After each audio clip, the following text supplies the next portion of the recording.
Hey guys, playing a little Van Halen tonight. Eddie Van Halen died today. Little tribute to one of the greatest rock bands of the 70s and 80s.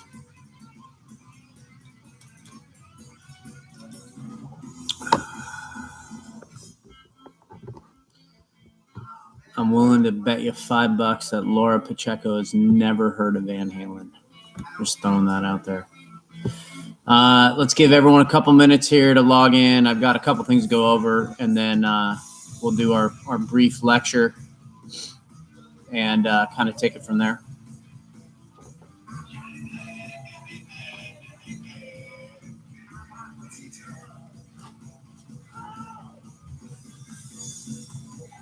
I knew you hadn't, Laura.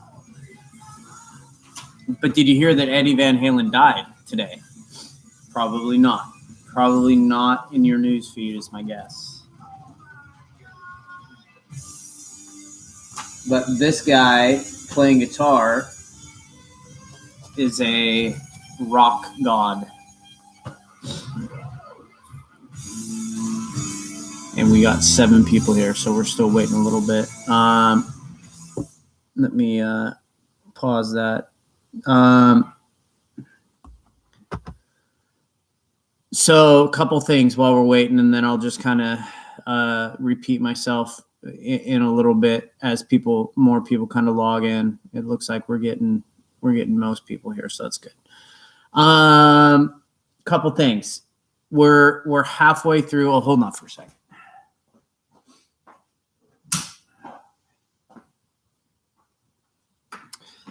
Okay, that's probably better light. So we're halfway through the semester, and I typically let people know about that for a couple of reasons. Number one, the second half of the semester typically it just seems to go faster. It doesn't matter whether it's the fall or spring. We're about at that halfway point. I think we're around week 8.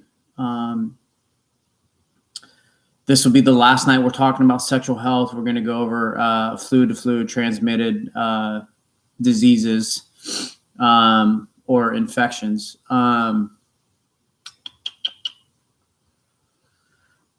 And I'm not necessarily speaking to anyone in this class. I'm just saying this as a generic kind of blanket statement that I've made to all my classes. There's probably going to be some people that get dropped. And I don't necessarily think that they're people in this class or that I'm looking at someone's name going, oh, definitely you. I don't know yet, but I just know that there are a handful of people, not just necessarily in this class. Again, in all my classes this semester, there's a couple stragglers out there that just haven't done their work and haven't done some things. That those people are probably going to get flushed. They're probably not even logging in right now, and they have no idea this is going on. So it probably doesn't affect you if you're someone who's been checking into the lectures and trying to stay on top of it, and you've been doing your work. You're going to be fine. This message isn't for you. But the other reason why I say it is, like I said, the second half of the semester has a tendency to move a little bit faster. And to be completely honest with you, when we get back from Thanksgiving, which, I understand it's the beginning of October, but it'll be here before we know it. When we get back from Thanksgiving, school's pretty much done. If I'm not mistaken, the week after Thanksgiving is the last week of instruction, and we basically roll into finals. So if you've got a term paper they haven't started, a midterm coming up, the list is endless. It can go on and on. I would start doing it. I would start getting on top of it.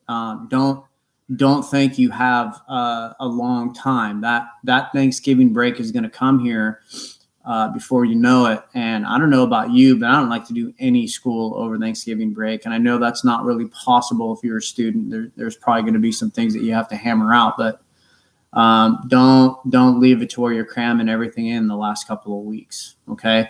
Especially in the online remote format.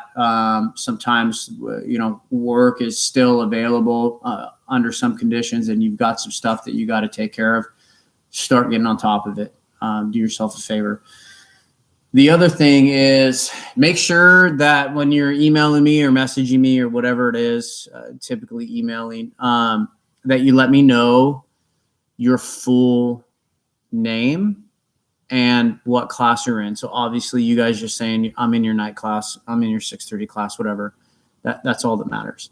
But my roster that I print off of my Hancock does not, it only goes up to so many characters. So I don't see your full names. And some of you have hyphenated names. And frankly, when you have a hyphenated name, sometimes there's people that just say, if it's Garcia Pacheco, I'm just throwing stuff out right now. Some people just go by whatever name, and it's a common name, and I don't know it's hyphenated if you haven't told me. So make sure that you're basically giving me the name that is on your school record when you're doing that. Don't give me the name that you go by with your friends and family, right? Or nickname or whatever. Okay. It just makes things a little bit easier. I made a mistake at the end of last week with a student who wasn't using like their official name, and they had the same name as someone in another class. And so I ended up giving them all kinds of wrong information, and I realized, oh my gosh, this person isn't in my morning class. They're in a different class. So just give me that information at the front end of your message, and things will go a lot smoother. Okay. All right. So getting into our lecture and wrapping up sexual health. Next week, we'll start nutrition and weight management. By far the biggest unit, probably a 5 to 6 week unit. I'm still kind of putting some material together for that, really just organizing. And I'll get that posted and opened up next week here on Canvas. Same type of format, but it's just going to be a lot more information, and the experience now is going to be a little bit more interactive. So at some point, you're going to be given opportunity to ask questions and things of that nature, just to kind of facilitate where and get a feel for where you guys, how do I say it? To kind of help facilitate the discussion, right? There's going to be a ton of information that I throw at you, and some of it's going to be very contradicting. You're not going to quite understand. And I'm going to allow for some questions to come through, and we'll kind of be a little bit more interactive in our live chat. But that's our big unit. And then after that, we have one small unit and we're done. So like I said, we're getting close. This is the last week of sexual health. We're going to wrap it up tonight. Small assignment after the lecture, and obviously you have your other assignment to get done tonight, and then next week we're going to be moving on to kind of the biggest unit of the semester. All right, so again, sexual health, when we're talking about being at risk, remember your cohort. Just the fact that you're in the age group that you're in right now is a large risk for most of you, for many of you, especially if you're sexually active, especially if you have had sex with multiple partners, especially if you're not wearing protection. And just understanding that your sexuality is on a spectrum, and the spectrum can be at times very risky behavior, and at times very unrisky behavior or very low risk behavior. And I'm not saying it's not okay to get to the risky side every once in a while. But the types of sex, the manner of sex, the conditions in which surround your sexual life, they all play a role in your risk of transmitting STIs and STDs. So make sure that you're playing it smart. You're playing the numbers, right? Being active in your sexual health, not passive in your sexual health. We make sure we understand our two ways that we transmit STDs, right? Which is basically skin to skin transmission, which we talked about last week, herpes HPV, syphilis. Those are all coming in skin-to-skin contact that come within 3 inches of the infected area, and you're at the risk of transmission, especially something like herpes, which is highly contagious, HPV, which is pretty contagious. And we have our fluids, right? We have our breast milk, vaginal fluid, seminal fluid, including pre-ejaculate, obviously blood, all transmit fluid-to-fluid transmitted diseases.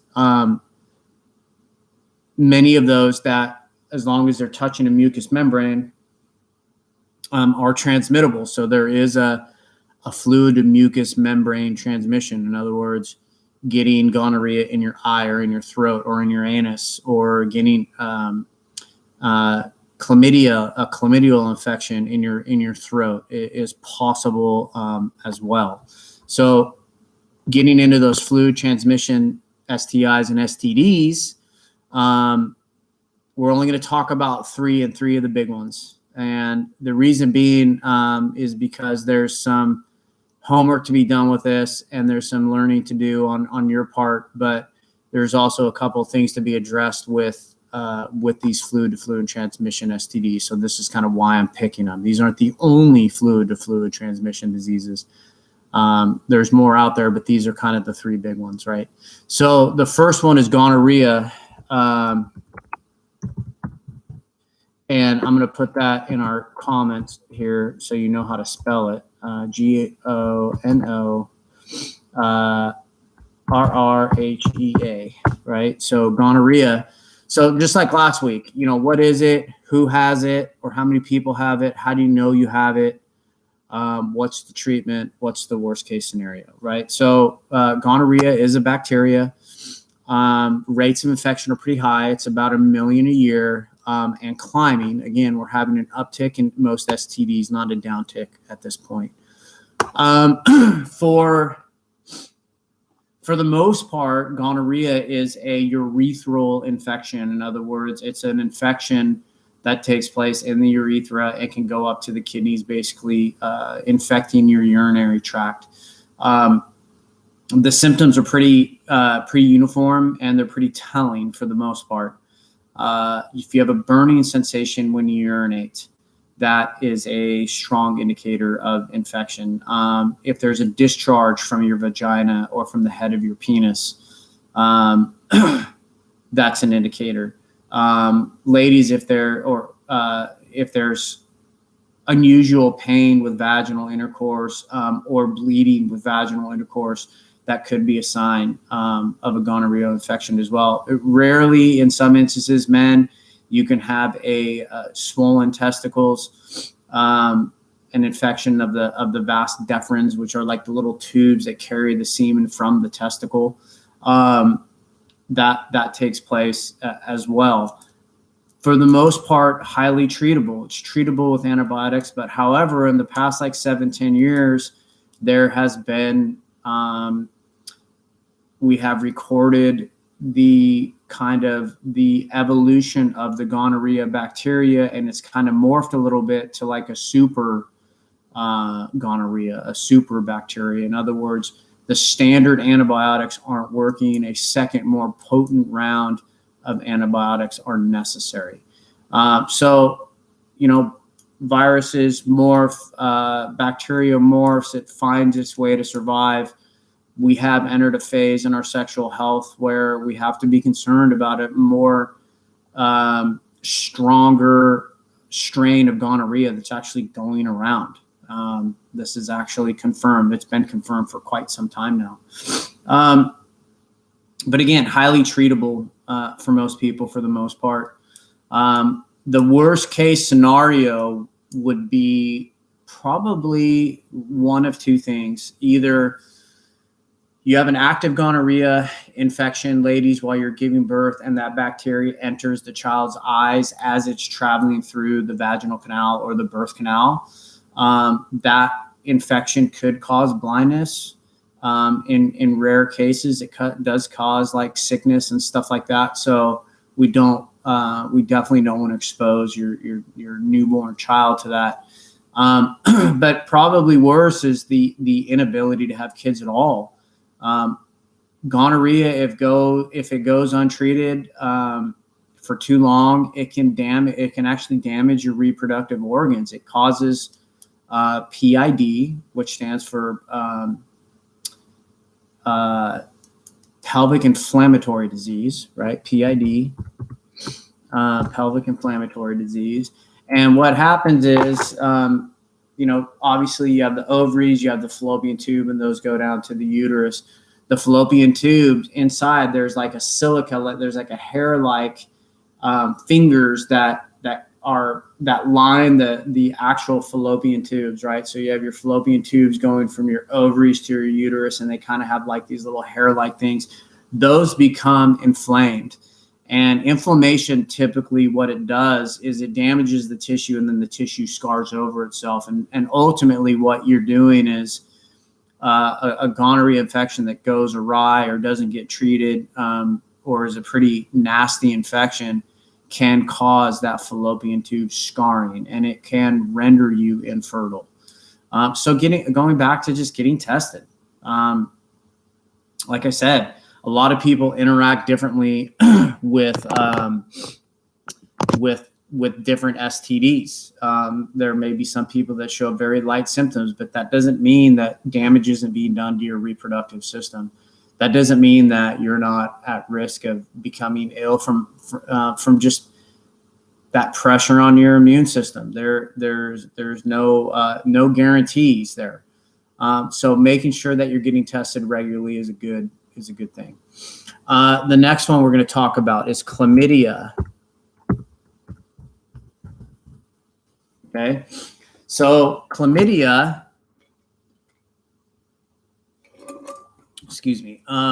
chlamydia is gonorrhea's nasty little cousin, right? You all got that bad cousin, that one that like just gets in trouble, and whenever you're hanging out with them, you always find yourself into some shit. That's what chlamydia is. Okay, chlamydia, you can take the description I gave you for gonorrhea, and minus the symptoms, it's all the same. In other words, it's a bacterial infection. It infects a ton of people every year. It's primarily a urethral infection. In other words, it infects the urethra, but you can get it in your mouth, you can get it in your eyes, you can get it in your anus. It causes a burning sensation when you urinate. You can have discharge from the penis or discharge from the vagina. It's cured with antibiotics. It causes pelvic inflammatory disease. The difference about chlamydia is two-part. Number one, the symptoms are significantly lighter. They're the same as gonorrhea, but they're significantly lighter. And to be completely honest with you, having discharge from a vagina isn't necessarily that abnormal. A lot of women will naturally have a little discharge from their vagina. There may be pain and a little bit of blood associated with vaginal sex. If that's the first time you've had intercourse in particular, right? So the symptoms aren't necessarily telling, so much so that they refer to chlamydia right now as the silent epidemic. And the reason being is the symptoms are so light, and this thing is so contagious and has the ability to transmit so easily that the stats tell us that 1 in every 10 sexually active women will contract chlamydia at some point. So we're not talking about, 100,000 a year or however many a year. We're talking about a tenth of the population will for sure get it, right? The female population.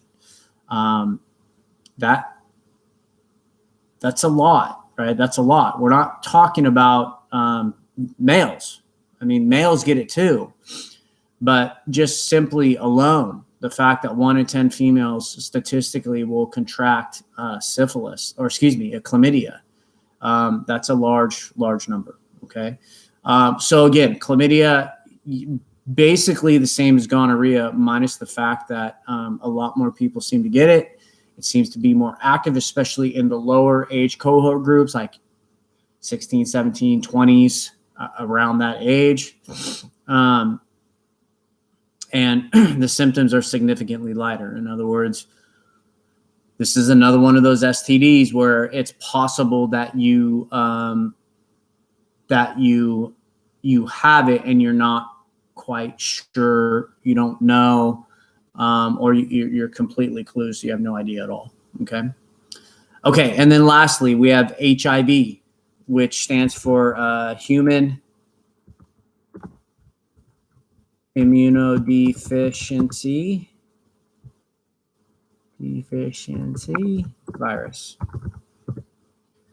which is obviously different than AIDS, which is acquired immunodeficiency syndrome, right? So in other words, you can have HIV and not have AIDS, but if you have AIDS, it's a result of having HIV. So the virus here, and that's what HIV is, human immunodeficiency virus. This virus infects basically your immune system, your ability to produce white blood cells, which counteract the bad things that enter our body via our lungs, via orally, through our skin, things that we absorb, bacteria through a cut or what have you. It's your white blood cells that are handling that.